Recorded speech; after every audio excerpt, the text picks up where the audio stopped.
मराठा आरक्षणासाठी मनोज जरांगे पाटील मुंबईकडे निघालेले आहेत। त्यांच्यासोबत लाखो मराठा समाज बांधव असून आता या लढ्यामध्ये बीड जिल्ह्यातील मुस्लिम समाजाने देखील पाठिंबा दिलाय।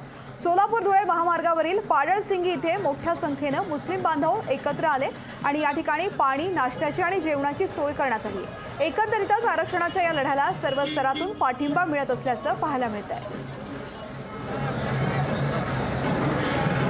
एमआयएम आणि समस्त आम्ही सर्व मित्रपरिवाराच्या वतीनं आज मनोज जरांगे पाटील मुंबईकडे जाणार आहेत।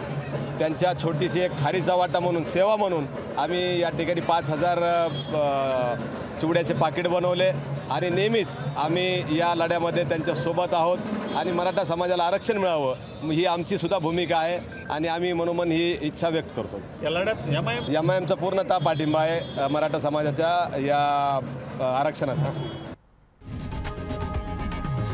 लोकशाही मराठी ऐका, पहा, जागरूक रहा।